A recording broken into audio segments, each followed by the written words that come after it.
13-year-old Kei'Mani Latigue will be found brutally murdered, sexually assaulted, her throat cut, her wrist cut on a second floor of an abandoned house after she was missing for almost 2 days. This is a story of everybody that's supposed to protect a child from the parents, the family, the friends, the agencies, are the reason she's dead. Father, piece of shit Darnell Jones Chomo, abducted her, sexually assaulted her, and killed her in that abandoned house. But prior to him committing such an atrocious act, he went on the news to talk about how she called him. He came over there on Sunday night. She thought it was a burglar. She was home alone. He went in, played video games, and that was the last time he seen her. She called him afraid to be home alone. I came over here because she said that if it seemed like somebody was trying to break into the house. So I sat for an hour, me and my cousin, we sat over here. No, motherfucker. The only thing she was scared of was you. He was grooming her, and something went wrong. And he had access to her, and it would take Sunday, Monday, Tuesday for anybody to report her missing. Now, shit happens. I'm not judging anybody, but the mother was arrested when she was only a few weeks old, and she would lose custody of Kei'Mani, where ultimately the grandmother, her mother, would get full custody. How come people think just because you lose custody, you don't lose your child? You need to be just as vigilant as if she lived with you 24/7. Then you have this video where this teacher talks about how not only did she change schools over 6 times before she was 13 years old, but if they would have listened to the report she gave to DCF, Child Protective Services, and the police, she'd be alive. Look at this. I tried my best to make sure that she was removed, investigated more. This was looked more into. She would 100% be alive today. Wednesday morning, a new piece of graffiti has been sprayed on the burned-out home where Kei'Mani's body was found. CSB, where's your accountability? A question City Council. But as we know, these agencies, they don't give a fuck about these kids, and they only pretend to give a fuck when they have to. Now they want to get a task force. Why wasn't anything done? It's too late for that bullshit. Nobody is going to protect your kid, save your kid, provide, love your kid, except you. There is no help.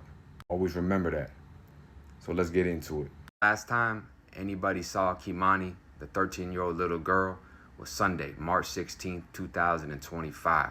Her father, the Chomo, Darnell Jones, stated that she contacted him that evening, expressing fear about being home alone. He claimed to have visited her around 12:30 a.m. Think about that. That's a 13-year-old girl calling her dad at 12:30 a.m. because she's alone in a house. This piece of shit was grooming her. The grandmother's discovery. Kei'Mani's grandmother, Dorothy Latigue, who was her legal guardian, returned home from work on the morning of March 17th, 2025. She found the house in disarray, with the door unlocked, the stove turned on, emitting a gas smell, and Kei'Mani's essential belongings, such as her glasses and keys, left behind. These observations raised immediate concerns. Yet, even with that concern, knowing something is bad, gas is on, clothes, shit's missing, keys. I mean, these are all signs that this kid was abducted. Didn't call you. You know, I would be going, it would be war. I'd be in the streets ready for war. Yet, despite these concerns, the formal missing report for this child was only filed with the Toledo Police Department on Tuesday, March 18th, the next day. Could you imagine you come home, your child's nowhere to be found, her glasses, her keys, clothes, other things are gone, and you're chilling, and you knew that the dad was there thinking there was a burglar? Come on. Come on, man. What's really going on? On top of all of those signs, the one thing that you could say is, all right, something ain't right, but let me call the school, right? She was absent.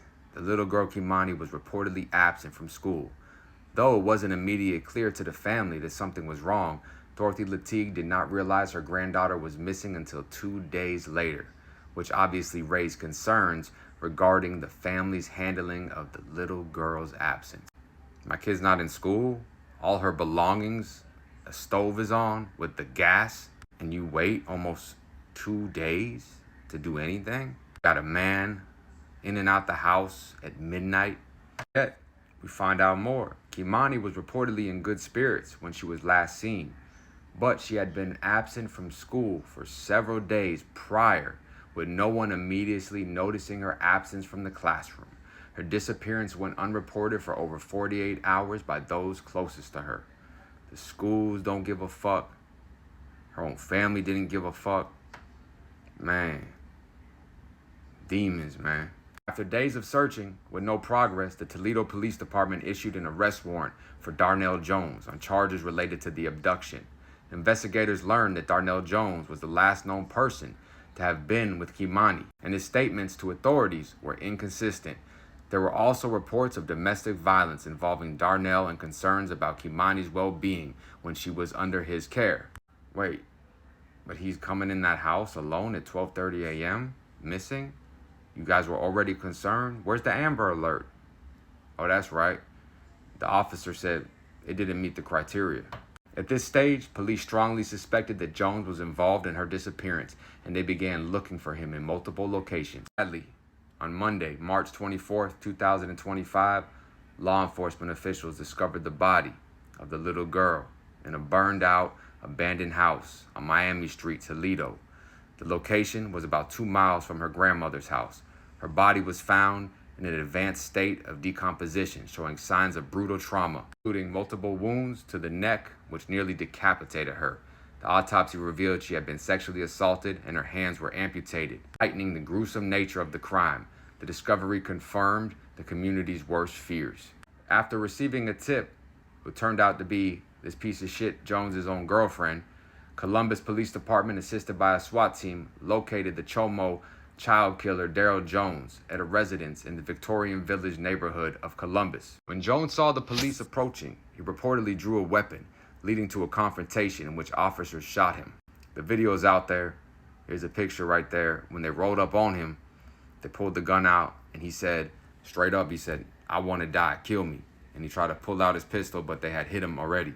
He was hospitalized with non-life-threatening injuries before he was taken into police custody. Following his arrest, police charged Darnell Jones with murder, kidnapping, and sexual assault. At this point, he was a prime suspect in the brutal killing of his own daughter. Toledo Police Chief held a press conference where he confirmed the discovery of Kei'Mani's body and detailed the charges against Darnell Jones. The chief explained that the investigation had been ongoing for several days and highlighted the brutality of the crime. The community was urged to avoid speculation and allow the legal process to unfold. The press conference also confirmed the ongoing search for more evidence and possible accomplices. And of course, we would learn that Jones had a history of violent behavior, including strangulation, domestic violence. Yet, of course, nobody gave a fuck. No one. Until they have to.